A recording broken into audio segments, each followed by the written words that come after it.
Now, ladies and gentlemen, case investments, and specifically what makes a good case investment? Is it the reds? Is it the mil-spec skins that you can trade up to a really good skin? Or is it mainly the golds? And why do some active duty drop pool cases go up a whole lot in their lifetime, more than somewhat of the cases that actually get retired and are removed from the active duty drop pool, like the CS20 case? And of course, like the Danger Zone and Prisma, why don't those go up as much as the ones in the active duty drop pool case? What makes these cases get opened and more people want them for demand? Now, today's video sponsor is, of course, Skins Monkey.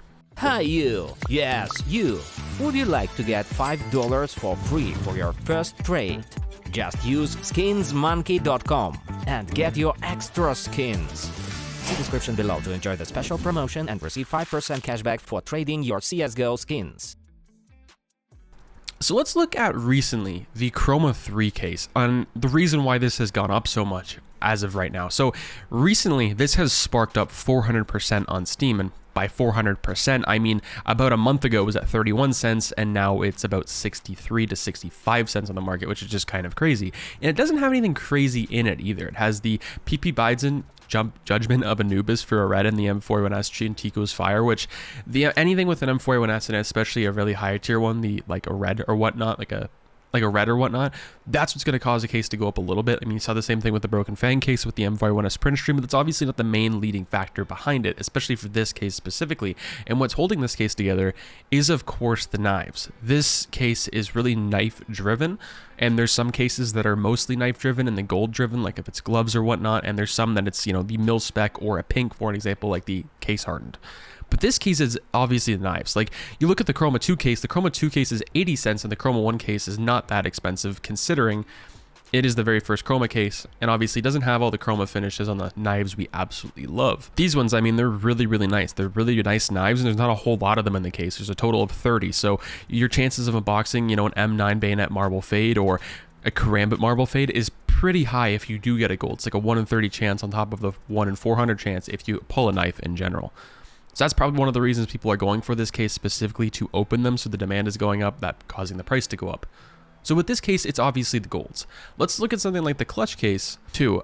Right off the bat, you look at the reds and the mil specs and everything else and the pinks. There's nothing really appealing to this case. I mean, one of the reds, kind of like similar to the Chroma 3 case, is an SMG, which that's usually not a good sign of an investment if you're looking off of the reds right there. So you're going to assume it's the gloves, right? And of course it is the gloves. These are limited edition gloves for this case specifically, and they're really, really nice. You have the Vice gloves, which are only in this case. The Fades, which are really, really popular, right? You have the Sports Glove Amphibiouses, which are really, really cheap for the sports gloves space, and of course you also have the Sports Gloves Omega, which are really, really nice, which I've also had all of these for the past little while at one point or another, which they're all nice. So that's causing this case to go up quite a bit, is because gloves are becoming, I would say, somewhat normalized in the community. So everyone wants gloves nowadays, because like 4 or 5 years ago people didn't really want gloves, so gloves are becoming normal, and this is a pretty cheap way to get a pretty nice pair of gloves, especially because there's not a whole lot of them. You can get a pretty nice pair actually if you're pretty lucky. So this case is obviously gloves driven too, but the difference between this and everything else,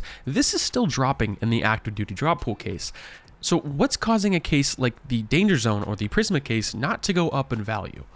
And also to mention, the clutch case was the most open case the past couple months. That's also causing the price to go up. And if you look at something like the Danger Zone case, for an example, the reason it hasn't gone up past like $1, which some people predicted on YouTube a little while ago, is because nothing in this case is really in demand. No one really cares for the new knives in Counter-Strike Global Offensive, especially these ones, specifically the Danger Zone ones. People care about the Shattered Web knives, but not necessarily the Talon knife yet, and the Stiletto and the Navaja. Like, the Navaja is probably one of the worst knives, if not the worst knife in the entire game, what people would rate that. The Stiletto is kind of, it's in the middle. It's a middle tier knife right now. These knives are definitely getting better and getting more love than they used to a few years ago, but they're still not up there with what I think they could be in the future, and that's probably part of the reason this case has not gone up to the moon. You look at the AK Asimov, it's not really the most popular for sticker crafts. The Op Neo Noir, it's a good looking op. There's just so many other better ops out there, like the Wildfire and the CS20 case, or you have the Containment Breach and the Shattered Web case. So the reason the Danger Zone case isn't really in demand is because no one wants to unbox it, because those knives aren't really expensive. The skins in it aren't very good, and the only reason someone would unbox it is because it is a cheap case to unbox. If you get a knife, well, you got a decent chance of getting a decent one, but the best knife you could really get out of that case is like a sapphire from a Talon knife, which is not even that much compared to other cases of what you could get, is what I mean. It's obviously a lot of money, but just not compared to other things. Let's take a look at Suka's investment, the CS20 case, just as an example here. Now, this case, as an outsider's perspective, is actually really, really good. Like, I do like a lot of the skins in this case. I think the MP9 Hydra, one of the best looking MP9s in the game, especially for a budget. Okay, you have the Op Wildfire, one of the best budget ops in the game, if not my favorite op actually in the game right now. You have the FAMAS Commoderation, one of my favorite skins for the FAMAS, if not my favorite. I also have both of these. But this is the problem. You go to the classic knives, and you would think this case would automatically jump up to like $2, right? Because it has the classic knives. But the problem with this is these knives are not in demand. No one cares about them. These knives look like absolute trash for the most part. Most people hate these. They look like a glorified butter knife. I have talked about this as an investment in the past, but this is definitely for the long-term game. And this is the type of thing that I would stay away from, where there's kind of no really good outcome that you can see right now. Especially for 24 cents or like 16 to 20 cents, you can find these on Buff, Bitskin, Skinport, whatnot. There's just not really a good way out of this that I see it, honestly. And since the knives aren't really in demand, well, it's not really going to cause this price of the case to really go up anytime soon either.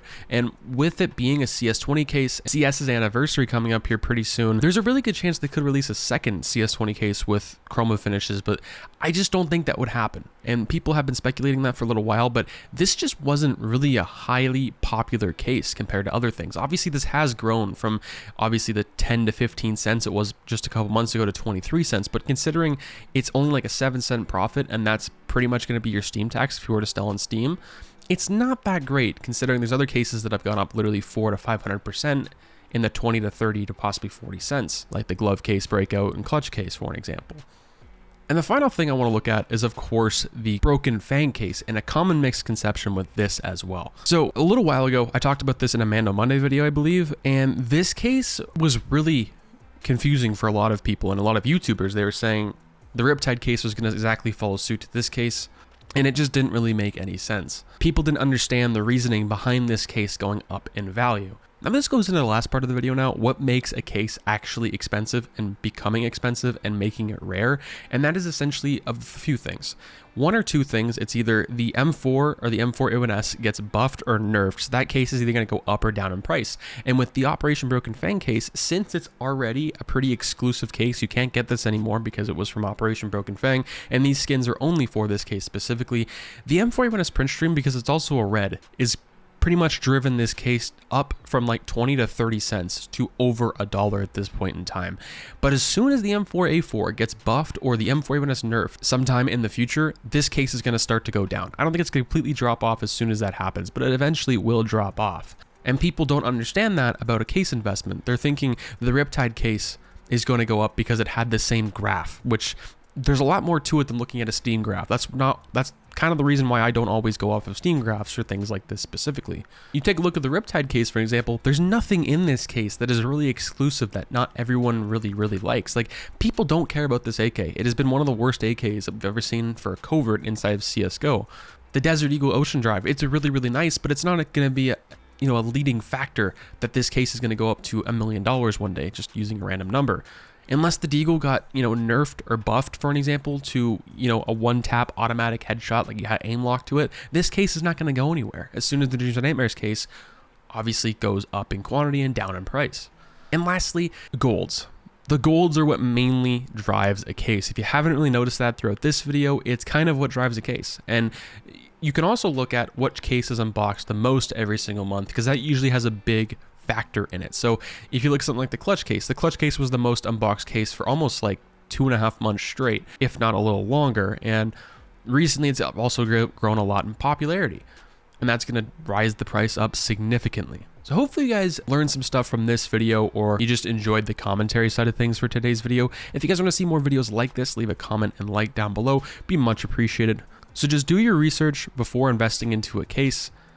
Obviously, there can be other things like market manipulation and whatnot that play into case investments going up. And once again, if you have any questions on case investments, on what tier and category you should invest in, I highly suggest you check out my investment video on cases specifically, where I have 3 tiers. I kind of rate different investments and different prices for cases on how long those will take to ROI. Have a good day, guys. Stay positive, stay sexy. I'm out, guys. Peace.